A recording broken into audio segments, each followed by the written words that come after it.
Morning, guys. One of the greatest things I've learned on my path to personal growth and development is that positivity, positive thought energy equals wealth, whether it's mind wealth, happiness, freedom, success, the peace we feel, and negativity equals poverty. And it seems like these are just universal laws that are manifested everywhere. So having a negative mindset, allowing negative things to overtake us and to have us respond in negative ways, will only continue to attract poverty-like things in our life. Now, that's not to say that things that we can't control happen to us, or that, people that don't have a lot of money are necessarily always negative. It just means that we have control of our thoughts, and it's powerful if we start to fill our minds with positive thought energy. You could start to feel the difference so that no matter what happens, you can have your peace and happiness. Have a great day, everyone.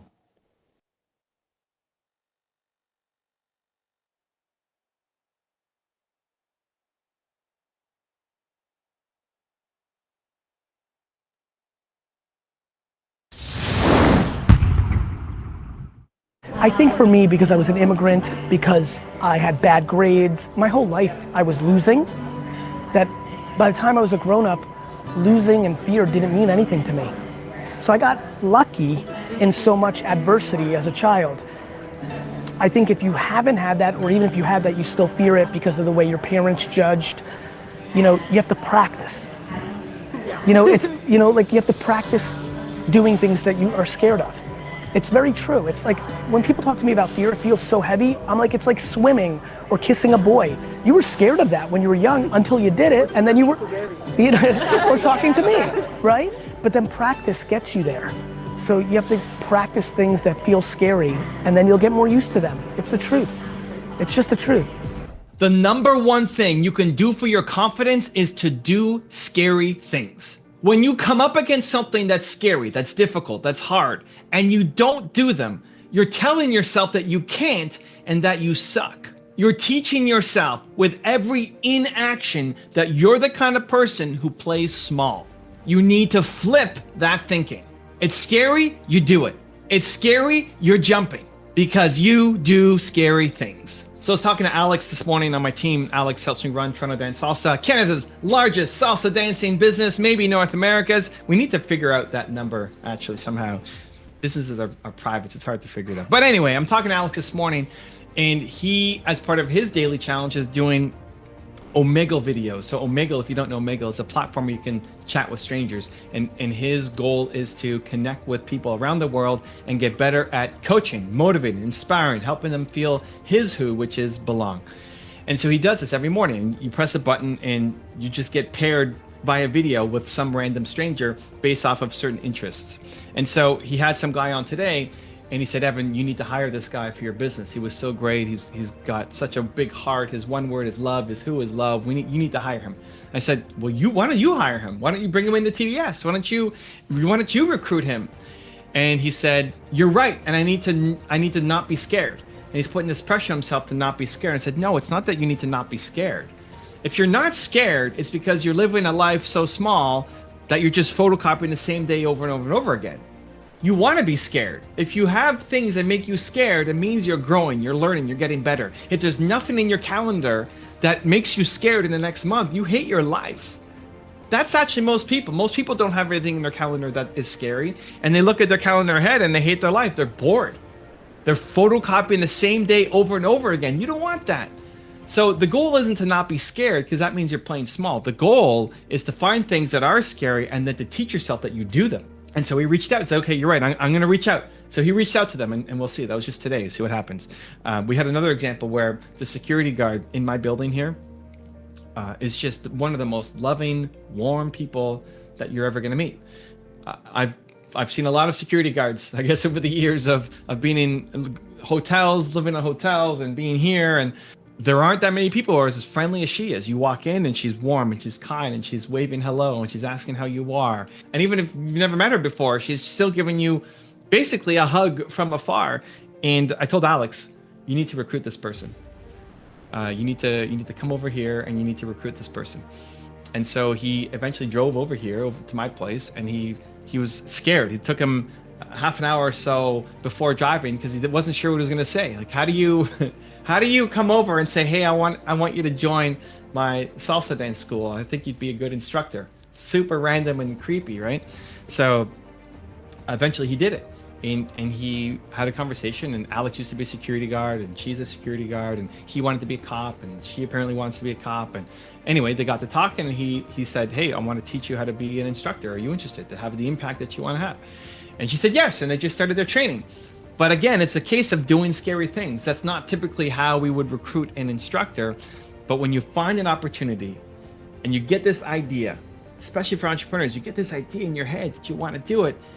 The fact that you want to do it and it's different, it means that it's going to be scary. Your big dreams, your big goals, the impact that you want to have is all on the other side of scary.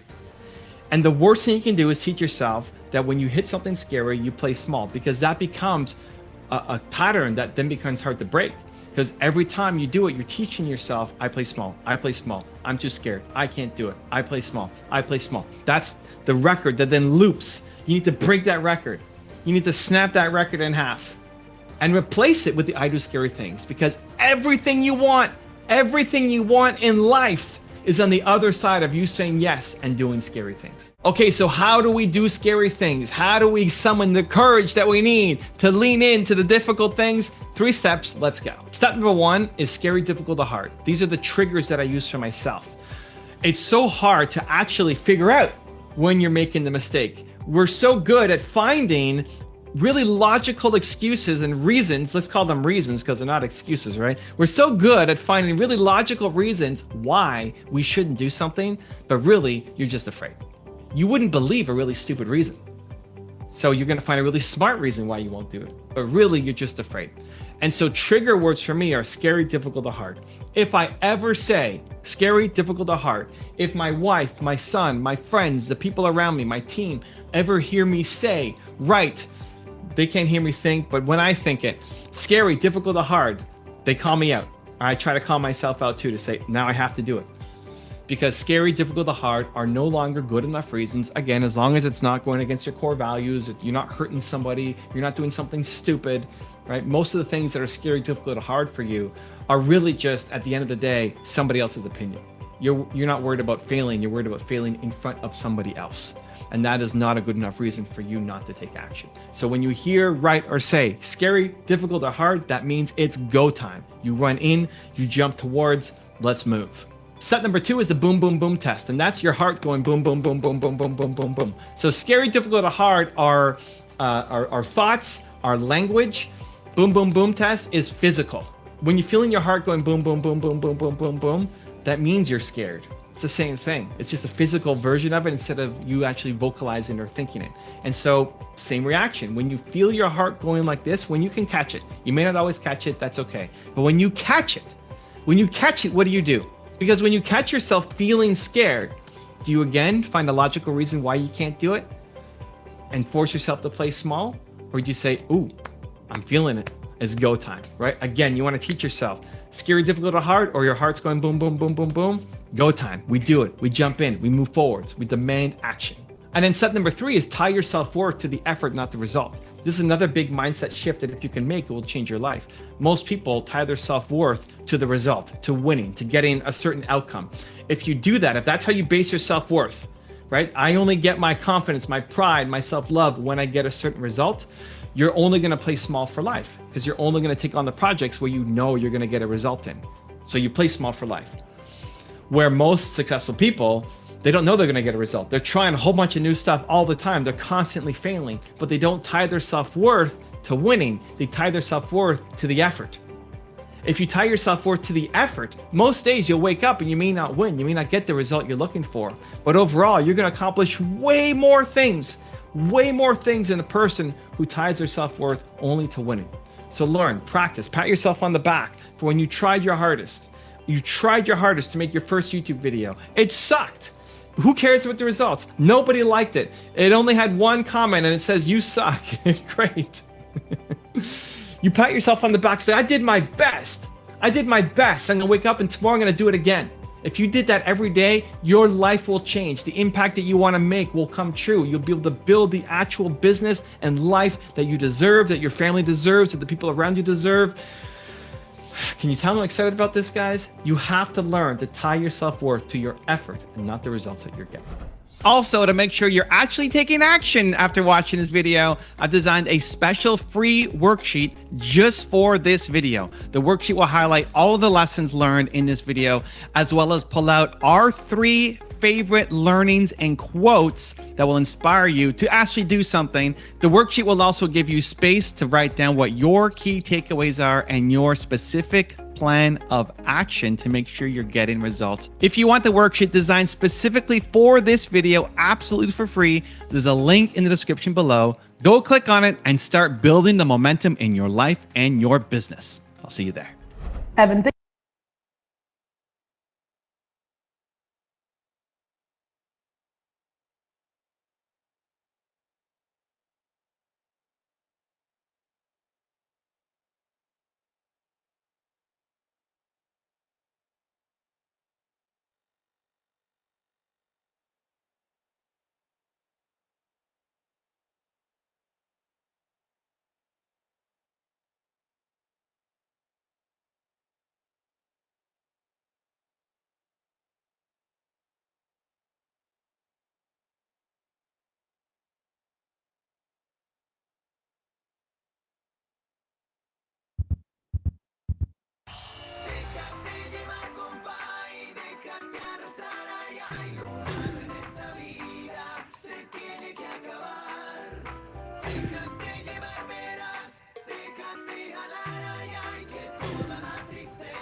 pasará.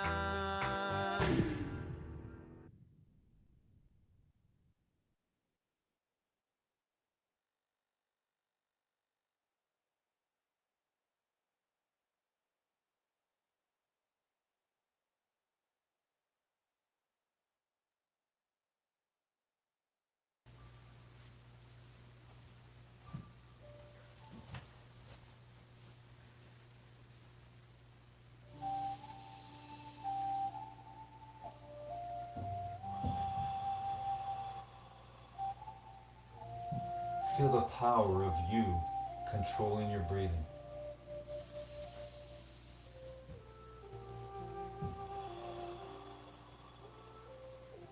In through your nose and out through your mouth. You've got your legs crossed, your back straight, your eyes closed. You remember the truth. You know the truth that you were born to win, to take control of your life the way you take control of your breathing.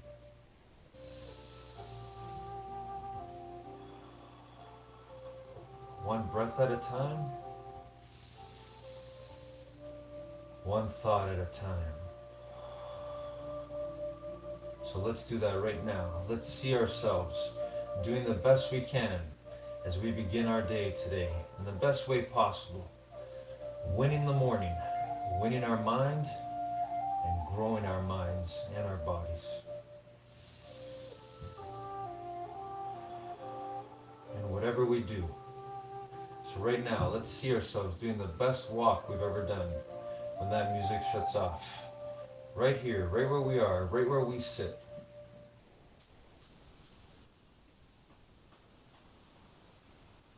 Because we know the truth.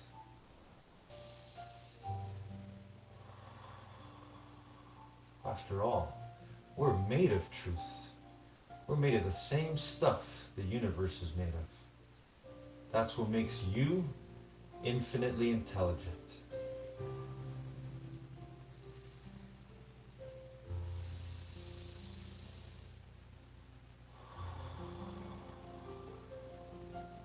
See yourself right now doing the best walk you've ever done when that music shuts off.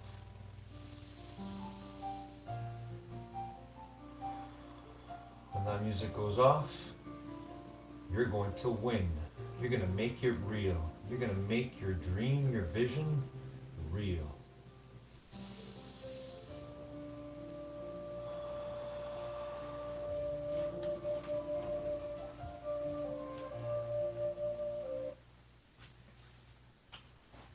Good morning, determination. So good to be here together again today. A new day, a new chance to be better than we were the last time. Here we go, everyone. When I say go, we're going to start jogging. So right now, as you're doing your best walk, whether it's side to side or whether you're simply walking on the spot, I want you to see yourself doing your best jog on the spot when I say go. I miss you so much, Beverly Glen. I miss you so much, determination. But we get to unite right now with this energy. We get to remember. We get to be our true great self. To grow our minds and to grow our bodies, wherever we are, whatever we're doing. And the way we do this is the way we'll do everything. So here we go. Okay, go.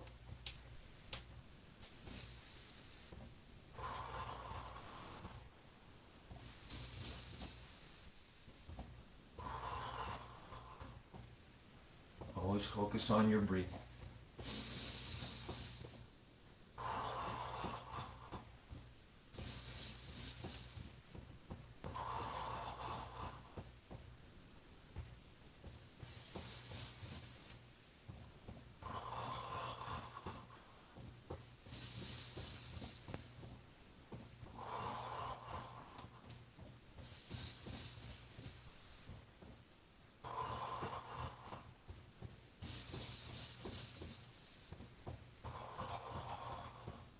Keep going a little bit more.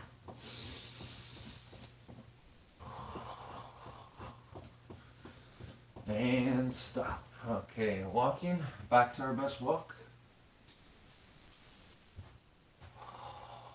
Stay focused on your breathing.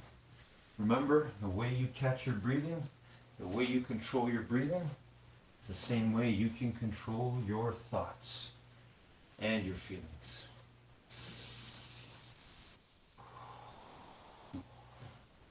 All right, let's start with some shoulder rolls forward. Let's do 10 forward.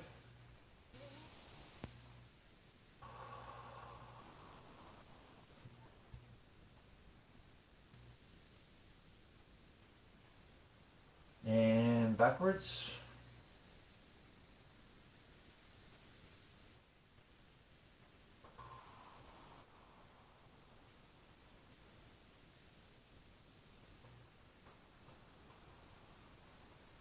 Okay, let's do some arm circles forward. Feel the power of you controlling your mind and your body. Feel the joy of being able to move your body through space the best way you can. And backwards.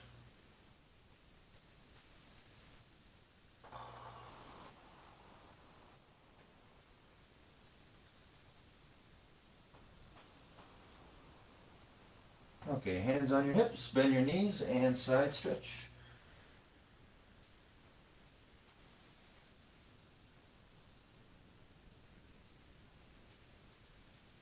Okay, let's twist our bodies. Twist.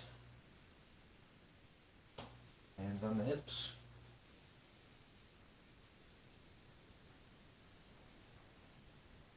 All right, and let's do 5 push-ups, everyone. 5 push-ups.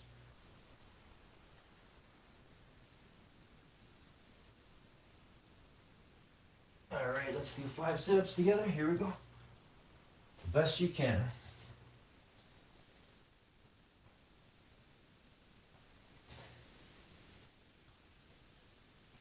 Okay, and let's do 5 squats. Here we go.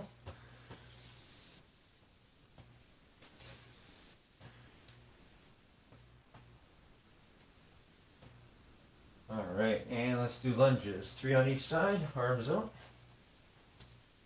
Alternating legs.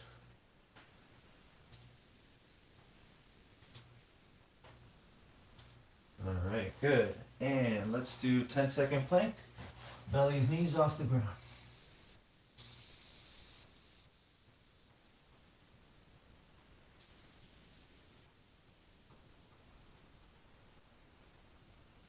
And stand up again, everyone. And let's reach for the ceiling on our toes. Hold it there for 10.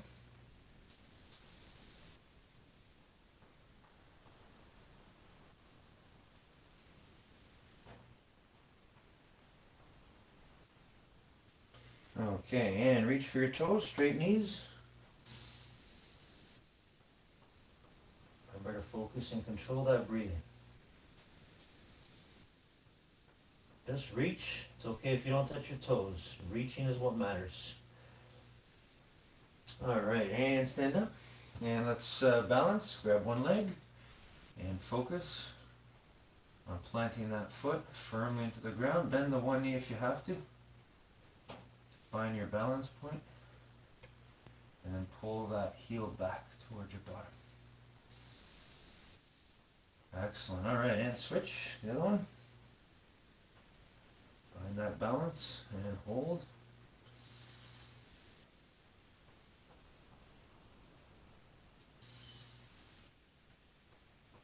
All right, good. Okay, and now let's hug the one knee. Here we go. Bring that knee up. And again, find that balance. And hold it there. 10 seconds.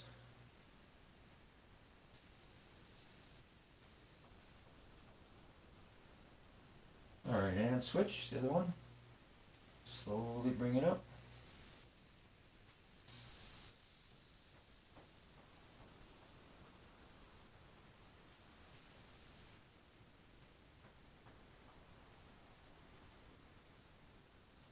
All right, good job. Excellent. Okay, and let's sit down. And let's stretch out and reach for our toes. Straight knees. Here we go. Again, reaching is what matters. It's okay if you don't touch your toes. Just give your best. feel the joy, feel the process of you working to become better at every movement you make, every stretch you do. Okay, here we go. Let's do V shape now with the legs. So V shape, and reach for the floor as far as away from your body as you can.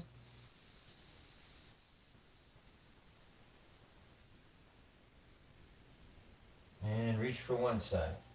Hold it there.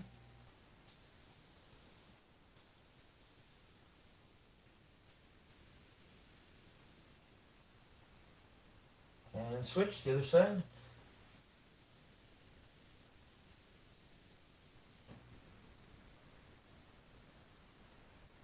Alright, let's bring our feet together now. And gently push your knees down with your elbows and hold it there for 10. Here we go.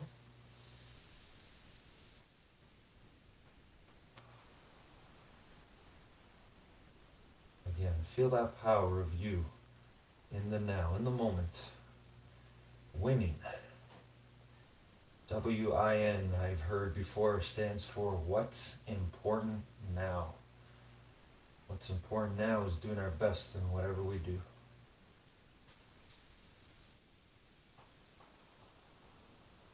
Okay, let's go one leg forward and one leg back. Keep the knee on the ground and go as far back as you can without hurting yourself. Keep that knee down though. Here we go.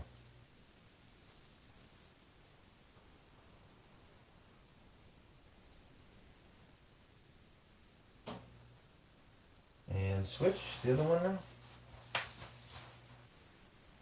Again, keep that knee down. Go as far back as you can.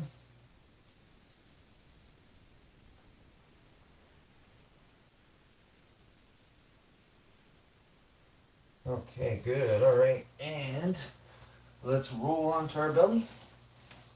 And let's push the floor and look up at the ceiling. Cobra stretch. Here we go. Hold it for 10.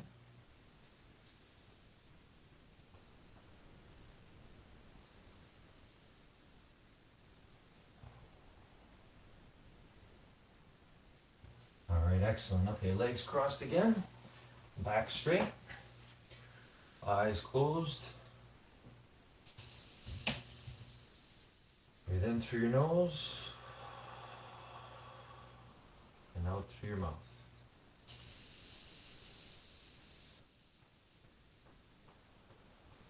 Now I want you to see yourself right now. When that music goes on, I want you to see yourself doing the best you can on an exercise of your choice. For me today, I'm going to be working on challenging myself to do as many push-ups and air squats as I can. I'm going to see that in my mind right now. I'm going to try to be a little bit better than I was last time. What about you? Think about it. What is there that you want to get better at? What exercise do you want to do? Remember, it's got to be within the rules, safety rules, rules that are there for you to keep you safe. So this is the space we have right here. So what exercise will you do to the best of your ability when that music goes on?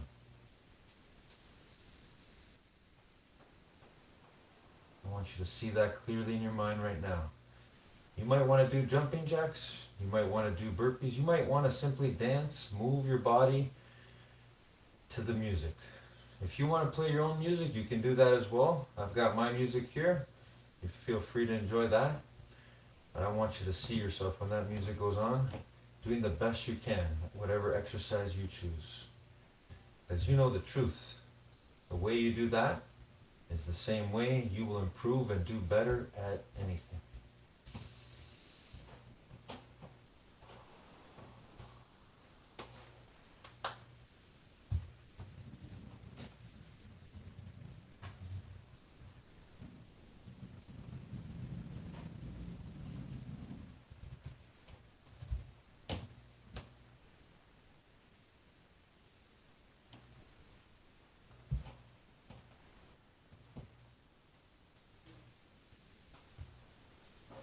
All right, determination, let's go. Let's feel that energy moving up. Here we go. Music always changes our energy state. Whatever you do, you gotta believe that you can do better. Here I go. As many push-ups as I can do.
All right, we got 53 today. I gotta remember that for next time. What is it for you? What are you doing right now? Maybe you're doing some jumping jacks. Maybe you're dancing to the music. Whatever it is you're doing, do it to the best of your ability. You were born to be your best all the time. Remember your breathing.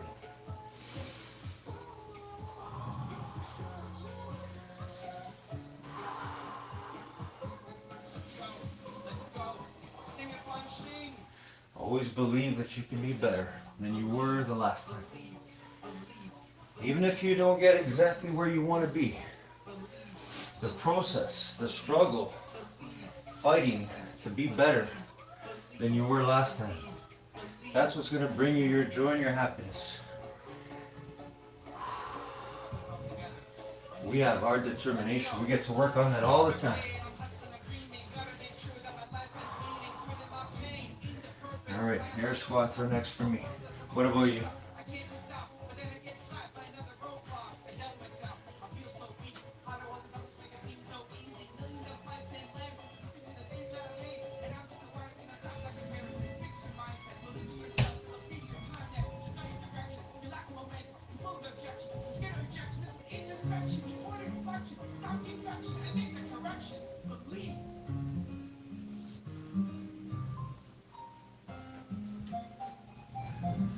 All right, air squats. Let's see how many I can do here before I get tired. Too tired to keep going, but there's always a little bit more. That's determination. All right, here we go. You can feel free to do the same thing, or again, do your own thing. You got your own dance, your music, whatever you want to do. Whatever you do it to the best of your ability. Here we go.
All right, how's everybody feeling?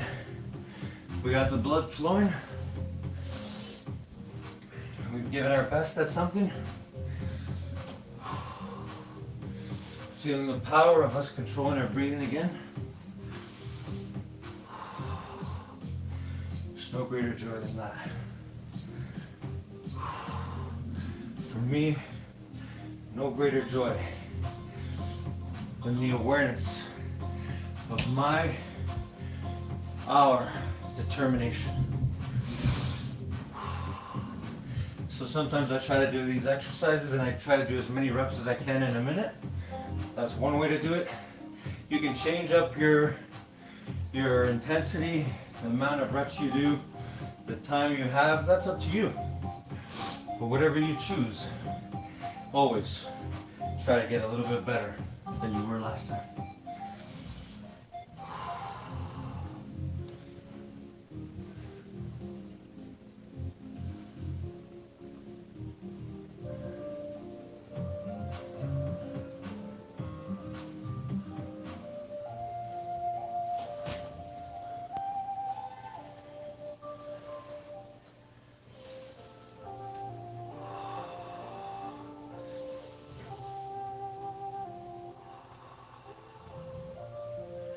And once again, legs crossed, back straight, eyes closed, focused on our breathing. Back to our breathing.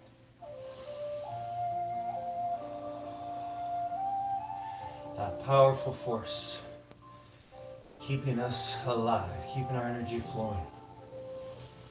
And we don't really think about it. We never really attempt to control our breathing, most of us anyway.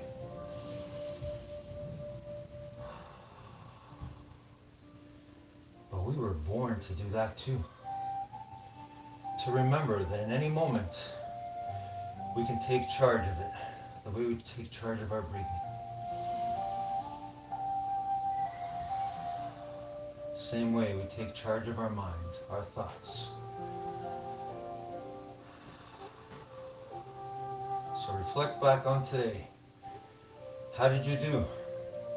Are you satisfied with your work ethic? Are you satisfied with your determination? Did you use it in its fullness, its beauty?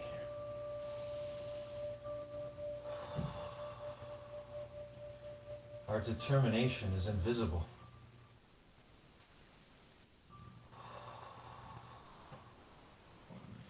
We cannot put our finger on it. We cannot see it, but it is there. We have the power to determine what we will think and what we will do. Today, we've won the morning. We've won our minds, and therefore we can win our day and our life.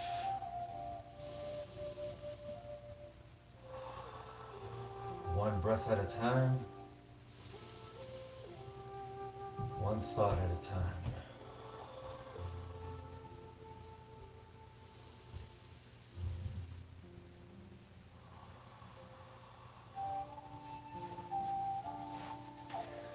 Have a great day, everybody. Have a great life as always.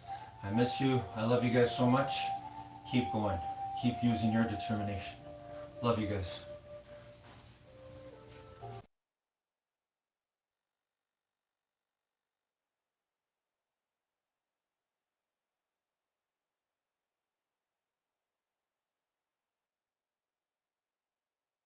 Need motivation? Watch a top 10 of Belief Nation. A lot of people don't read because they're afraid of books. The books aren't their friend. So you might want to get a few books and kind of make them your friend. You can start with simpler books, like fiction. There's lots of good fiction written for adolescents and children. It's pretty straightforward. You can start there. If you're interested in philosophy, there's lots of simple guides like The Idiot's Guide to different topics, or a beginner's guide. I read those things all the time when I'm first investigating a new topic. I start with the introductory material, and I make time for reading. And that was encouraged in my family. Like, I always read before I went to sleep. I read, and I still do that. Somewhat less so because I've become so distracted by social media. But you set aside a bit of time every day to read. And for me, it was always just before I went to bed. I go to bed, turn on the light, and read when I was a kid, for hours. And if you do something every day, you do a lot of it. And so I would say, well, if you want to read, if you want to make yourself educated, just put aside 20 minutes a day to read, or 10. Some small amount of time that you could actually steal, not 2 hours, because good luck, man. It's very unlikely you'll manage that. But 20 minutes a day, that's 2 hours a week. That's 700 hours a year. That's, even if you're a slow reader, that's a good number of books. And so you make it a habitual part of your life, and you decide that it's going to be something that you value. You investigate carefully what resistances you might have to that idea, because you might think, well, that's pseudo-intellectual, or there's something more productive I could be doing, or I'm intimidated by books, or I hate books because I wasn't good at reading when I was a kid and was humiliated because of it, or you've got something against intellectuals, or God, there might all sorts of resistances to picking up a book. And then you could listen to audiobooks. That's a good way around that, by hook or by crook, man. So you value it, you make it a regular part of your life, you practice doing it. And you need a higher goal too. It's like, well, why should you read? Well, it's so that you're more informed and you can think better. Well, why should you be more informed and think better? Because you won't walk blindly into so many pits. You'll be able to negotiate better in your life because you'll be more informed and more verbally fluent, and you'll have a better sense of how the world works, and be able to hold your own in conversations, and that'll make you more confident. Those are all unbelievably good reasons. To be highly literate is an incredibly massive advantage, practical advantage, and it shouldn't be underestimated. Rule number 2, consult your irritability. Writing is a way of contributing to the political climate and saying something meaningful, because I already knew that I was a pretty decent monster by the time I had kids, and I thought, well, my kid's little, like a baby or 2-year-olds, like I'm a horrible monster, and so there's an uneven power problem here. I better not let that child do anything that really makes me angry. Now and then you hear about something horrible that happens. When I was in Boston years ago, I read about a woman who plunged her 2-year-old daughter's arms into boiling water. You think, well, how in the world can that happen? It's like, well, she's probably hungover. She probably just lost her job. She was probably desperate in 6 different ways. She probably didn't have any decent disciplinary strategies for children. She probably didn't have anyone helping her. She was bitter and resentful and angry, and the child misbehaved at exactly the wrong moment. And you're going to be around your children a lot, and so you might want to have it so that they don't misbehave at exactly the wrong moment. Because all hell can break loose if they can, and I didn't want that to happen. And I knew that it was easy for people to hate their children, even though they mouth the words that they love them all the time. I saw very little evidence of that in many situations. And so one of the things, you have a natural affinity for children, and even maybe a more powerful natural affinity for your own children. So that's a good start. But you don't want to set them up as an enemy against you. You don't want to allow them to engage in the kind of hierarchical challenge that makes you irritable and resentful. That's not a good idea. And if the things they do make you dislike them, the probability that they will make other people dislike them is extraordinarily high. And so you can consult your own irritability. And you can say, look, kid, I used to tell my kids this, when they were 3 or 4, I'd say, look, I'm not in a very good mood. And I'm likely to be unreasonable, so it'd be best if you'd go in your room and play for a while. It's like, I like you, man, you're a great kid, but get the hell out of here for a while. And they were fine with that. We'd trained them already at that point to be able to go play by themselves in their room, which is something a kid should be able to do anyways. But you need to know what sort of monster you are if you're going to be a good parent. And if you think, oh, I'm not a monster, it's like, oh, yes, you are. You're just an unbelievably unconscious monster, and that's actually the worst kind. So, and then the other thing about that chapter is there's an idea in it, and it's an idea that I think is well supported by the relevant literature, which is that your fundamental job as a parent, especially of a child from 0 to 4, is to make that child eminently desirable socially. So you're a successful parent if, when your child is 4, all sorts of other children want to play with him or her. That's really that's like if you want one marker of whether or not you've been successful. That's it. Now, some children are a lot harder to get along with than others, and some children have a harder time playing. And so I'm not saying that every parent who has a child that isn't popular at 4 is at fault for that. I'm not saying that. I'm saying the reverse, which is you can be sure that you've been successful if your child is not popular exactly, but desirable as a playmate. And so then you think, well, what have you done for your child? Well, you've opened up the entire world of children to them. So because they know how to play, which is a very deep knowledge, and it starts to become inculcated probably at the breast, and certainly in the course of rough and tumble play at about 2 years of age. It's a deep embodied knowledge. They know how to play, like a good, well-trained dog knows how to play. You meet a new dog and you go like this, and the dog goes like this, you think, oh, that dog, I can go like this and it won't bite me, right? It knows how to play. And a kid who's awake and alert is just like that, like a well-socialized kid. if you know anything about kids, is you can take a 4-year-old and make a little play gesture at them and they'll smile right away and start playing just right now. And that's what you want for your kids. And then everywhere they go, other kids like them and will include them in their play, and play is the way that children develop. And so if other children include them in their play, then the children develop. And the poor kids that don't get befriended at the age of 4, the literature on this is crystal clear. If your child is an outcast at the age of 4, the probability that anything can be done about that is almost zero, no matter what you do. And I hate to be so blunt about that, but I know the literature, and that's what the literature suggests. Rule number 3, tame the dragon. Meet Namogo's intent-based promotion machine.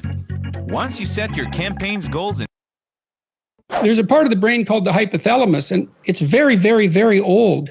We share it with virtually every animal that has a nervous system. It sits above the spinal cord. It's extremely old, evolutionarily speaking, and half of it governs fundamental motivations. So it governs hunger, for example. So if you're hungry, you posit the existence of something that will satiate your appetite, a peanut butter sandwich, and then you're happy when you're moving towards the kitchen. And then maybe you get thirsty and the hypothalamus does that. And then maybe you need to use the washroom, and maybe you're too hot. And that the hypothalamus pops up these little motivational frames, and then emotions modulate your movement towards the goal that's established by these fundamental motivations. But that's only half the hypothalamus. The other half is the origin of the dopaminergic system that mediates exploratory striving and positive emotion. And so the way our brains are set up, way below the neocortex, way older than that, the default position is, if you're satiated in all the important dimensions, then you're curious and explore. Well, why? Well, because you might find new resources that could be used to satiate those fundamental motivations in the future. So that heroic drive into the unknown is unbelievably archaic. And then it's regulated by fear and pain. So you go into the unknown, well, you don't want to die. So if you get damaged, you experience pain, and you want to avoid pain, so you experience anxiety. These are very fundamental systems, and they are reflected in our narratives. That's essentially, as far as I can tell, why the dragon hoards treasure everywhere. The dragon is an amalgam of predatory stimuli and fire, which is a destructive force, but also very useful. So dragon is something like predatory destructive entity. And you might say, well, is that real? It's like, well, yeah, but it's a meta-category. It's like there are lions and raptors and lizards, let's say, 60 million years ago when we were still in trees. The idea that there's a meta-predator is a great idea. A meta-predator is what all predators share in common. That's a dragon. Well, what should you do with a dragon? Well, avoid it. That's one answer. Another answer is burn it out of its lair so that it doesn't have baby dragons. An even more sophisticated answer is, well, confront it. You can feed your family with the body of a dragon. It's treasure. Rule number 4, be of service. There's a higher order moral principle that needs to be brought into the situation. And you sort of described that right at the beginning of the question, because you said, well, partly what you do when you move from an addicted state, from a psychological perspective, is move from a viewpoint of the gratification of immediate desire and maybe the accumulation of things as a marker of success, to the notion that, no, you actually have a higher purpose, and that higher purpose might involve being of service. That could be of service to yourself, which means you wouldn't be addicted anymore, because that's not a good way of being of service to yourself, but of service to yourself and the broader community, however you might define that. That's a higher order purpose, and it can integrate your motivations at a level that doesn't leave you at the whim of impulse. That's the purpose of a higher order motivation. Also, to make sure you're actually taking action after watching this video, I've designed a special free worksheet just for this video. The worksheet will highlight all of the lessons learned in this video, as well as pull out our 3 favorite learnings and quotes that will inspire you to actually do something. The worksheet will also give you space to write down what your key takeaways are and your specific plan of action to make sure you're getting results. If you want the worksheet designed specifically for this video, absolutely for free, there's a link in the description below. Go click on it and start building the momentum in your life and your business. I'll see you there. For my wallet, I just wanted 3 things. It had to be simple, really easy to access your cards, and last forever. Rule number 5, make things better. You do what you can to make the things around you better, your family better, and then whatever you can manage in your community. You know, if you're interested in the drug addicted and the mentally ill, you know, there are you could volunteer. You could talk to those people and listen, because then you'd find out what the hell their problems are. And then you'd have some sense about how they might be helped, you know, but that's a hard thing. There's no helping from above. Drug addiction and its combination with mental illness, unbelievably complicated problems. There's no simple solutions. So, and it isn't even necessarily obvious that the people that you see who are homeless and drug addicted and mentally ill don't want to be helped. Is that sometimes they have problems that are so absolutely overwhelming that they can't be helped in any real sense. You know, like if they're unmedicated schizophrenic, for example, with a drug problem, it's just a nightmarish, it's a nightmare of insane complexity, because schizophrenia is very, very difficult to deal with, even with medication, because the medication that helps people who are schizophrenic also tends to depress their positive emotion and decrease their motivation, you know. So the medications are generally helpful, and the proper treatment guidelines, if you're schizophrenic, generally are stay with your medication, because despite the negative consequences of the medication, which aren't trivial, the consequences of not taking it are worse, and that's a real Hobson's choice, right? It's a bit of hell in both directions. But if you really want to know, I would say go have some contact with those people and listen to them and learn what the problems are. Maybe you could start seeing what might be helpful. It's a really complicated problem. And it's different than the problem of helping people who don't want to be helped, because you have to figure out who it is that doesn't want to be helped first. And you don't want to assume that just because someone's homeless that they don't want to be helped. I mean, that doesn't mean that it's easy to figure out how to help them. It's not easy. It's helping people is a very difficult business, and it's a very dangerous business too, because you get tangled up in ways that you wouldn't expect, and that can be an occupational hazard, let's put it that way. Rule number 6, maintain attractiveness. If you don't allow your children to engage in dislikable behavior, then adults will like them, because adults actually like kids. You know, one of the things I loved about having little kids in Montreal, I lived in a poor area in Montreal. There's a lot of rough guys around there, and we used to roll our daughter around in a stroller, and these rough guys, you know, like God only knows what they were up to. They were rough looking guys. You know, we'd roll our daughter by them, and they'd like smile, and they'd crouch down and make little goo faces, and you know, they were, I tell you, one of the great things about having little kids is they bring out the best in other people. You see a whole side of humanity, even among the darker parts of humanity. You see a whole side of them that you wouldn't normally see, and it's lovely. And the thing is, if you're good to your kid in the real way, you can help them maintain that tremendous attractiveness that they have as young children, and to respond to adults properly, like a puppy that wags its tail instead of growls and, you know, goes for your ankle. And then wherever they go, adults welcome them and teach them things and pat them on the head and smile at them genuinely, instead of saying, oh my God, here comes that couple with that goddamn brat again. You know, which is that's a horrible thing to do to a child, because then everywhere they go, all the goodwill is false. You know, there's nothing that you can do to someone that's more terrible than to put them in a world where all the goodwill directed towards them is false. That's a terrible thing. Rule number 7, put your act together. I took what I learned about what happened in the Second World War seriously. It's like, wow, we can be really bad. We should do something about that.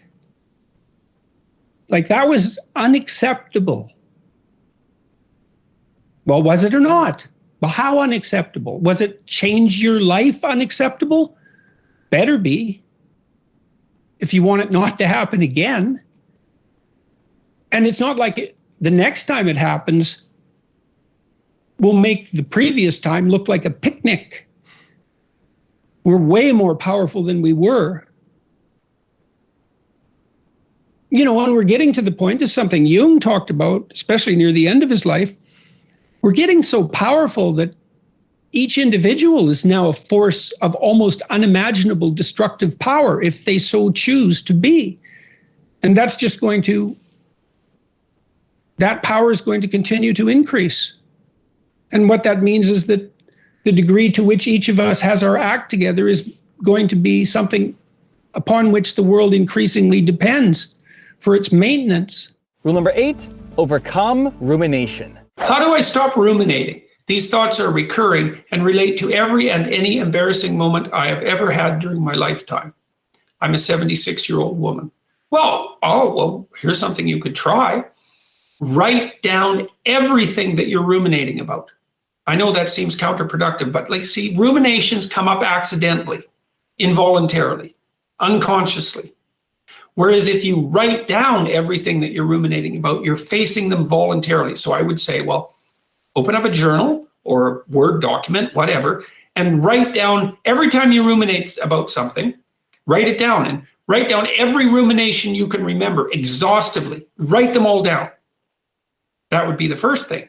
And the second thing is standard behavioral therapy practice. The next thing would be write down why you think they happened, so that you get a good causal account. And then write down, well, what you might have done about them then, but more importantly, what you could do about them in the future to avoid that. Because it doesn't matter that something embarrassing happened to you once. What matters is whether or not you're likely to repeat it in the future. But my suspicions are that even if you could just start simply. Write down every ruminating thought that you have voluntarily and think about them in detail and write them down in detail. Get every little word down. And then you have that document. And then when you have a thought and start to ruminate on it, then sit down later after the ruminating thought goes away and bring it to mind voluntarily.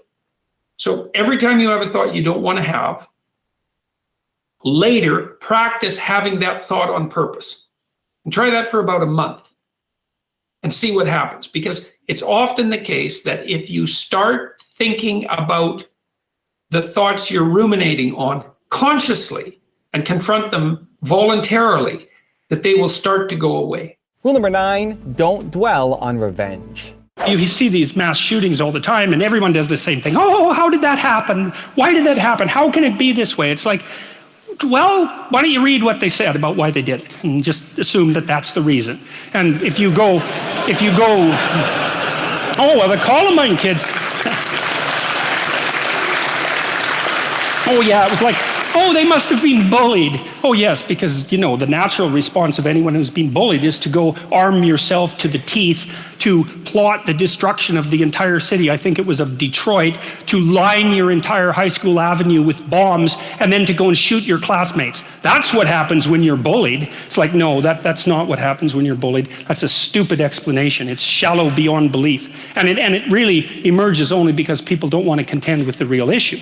And the Columbine kids, well, they were contending with the real issue. You know, they basically said quite forthrightly that in their own arrogant estimation, being itself was corrupt and unnecessary, and it would be best if it was eradicated in the most brutal possible way as fast as possible. And you get to places like that if you dwell on revenge for 3 or 4 years in your mom's basement. You know, you can go to very dark places. And rule number 10, the last one before some very special bonus clips, is aim at something. Pick something. Pick something. Aim at it. As you move toward it, you'll get wiser. Then maybe your aim will change. That's okay. But at least it'll change in an informed way. It's like discipline yourself in one dimension. See what happens. Well, that's exciting. And I think that's something that's open for everyone. You can do that. I shouldn't say that because I don't believe that. I think you can find yourself in a situation that's so dire that there's no escape from it.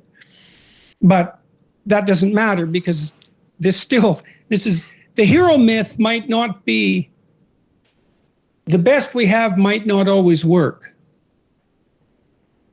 But it's still the best we have. And the fact that it might not work doesn't mean we should throw it away. It's still the best we have. I mean, everyone dies, and so we fail in some sense. The fact that a symphony ends doesn't mean that it wasn't worth listening to. The lecture is a form of theater. Now, it's a serious form of theater, but theater can be serious, and there's because partly what I'm doing is I'm presenting ideas to an audience, but I'm also modeling the act of engaging with ideas. And that's the theatrical end of it. And I don't give the same talk twice. Like, I have my stories and I have my collection of things I know and I talk about, but I try to do two things. I'm always talking to specific individuals in the audience. And so I'm having a conversation with the audience. And so that's part of the dynamic element of the performance. And the other thing I'm trying to do is to further my thinking on the topics that I'm addressing. And there is a theatrical element to that, because it's like, I think the closest thing really that it compares to is probably stand-up comedy.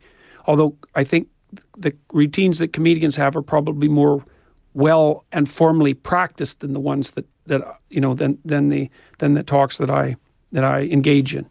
And I don't really think of it as delivering a lecture to an audience. I'm trying to think about complicated things in real time with an audience there to participate and to use the audience as an indicator of whether what I'm saying is gripping and comprehensible. Silicon Valley tends to be liberal. Everyone knows that. And the reason for that is that there's a tremendous number of entrepreneurs there. And entrepreneurs tend to be high in openness and lower in conscientiousness. So they're creative, but they're also willing to break rules, which you kind of have to do often. Hopefully not to a criminal extent, but you have to. It's tricky when you're trying to establish something new, because look at a company like Uber, they had to bend the rules to be successful. And those companies that have rented those scooters out and put them on the streets everywhere, they just kind of went ahead and did it. It's not something an orderly person would do, because they'd ask for permission, whereas the people who started these scooter rental companies just said, well, what'll happen if we put them everywhere? And the answer was, that seemed to work. But, you have to have a rule-breaking proclivity in order to manage that. Take a bit of a look at yourself and think about what's not so good that you could improve, that you should improve by your own standards, and that you would improve, and set yourself a little goal. Maybe you're not studying at all and you're at university, or maybe you're at work and you've got this stack of paper there, and you haven't looked at that damn stack for like a month, and you know that you should be, and you're bothering yourself at night because you're avoiding that. It's like, maybe think, well, I've avoided that stack of paper completely for 1 month. I'm quite a coward when it comes to whatever snakes might be hidden in that stack of paper. How about tomorrow I just put that stack of paper in front of me on my desk, and I glance through it for 15 seconds. See if I can do that. It's like, well, you set yourself a goal of improvement. It's a humble goal, because really, are you such a coward that the best that you can bloody well manage after a month of avoidance is 15 seconds of exposure to a stack of paper? It could easily be. You've been avoiding it. So you're obviously afraid of it. And so the situation could be that dismal and dire. And you might think, well, geez, it's no bomb to my ego. It's not fostering the strength of my ego to recognize in myself someone who could only withstand 15 seconds of exposure to that thing I'm afraid of. And so that's a form of humility too. It's like, there's things you could do to improve, and you know what they are. And there's small steps that you could take, that you might take, that would put you in that direction. And then the question is, are you big enough to take those small steps? Are you capable of grappling with the fact that you're fundamentally flawed to the point where you have to break things down into almost childlike steps in order to manage them? And the answer to that is, yeah, you are. And that's the lot of, I don't know if it's the lot of everyone. Most people have things they avoid, and they're afraid of. So I would say to some degree, it's the lot of everyone. People vary in the degree to which they've conquered that. And you do meet people from time to time who are extraordinarily disciplined. But most of the time, they've got disciplined in exactly this manner. It's through slow incremental improvement. And then you challenge yourself. It's like, well, could I do this? That would be better. Then you find out, and then you think, well, is there something slightly larger and more challenging that I could do? That would be better. And you try it and you find out. And as you try it and you find out, generally you get better at it and you can take on larger and larger challenges. In any case, people do waste a lot of time.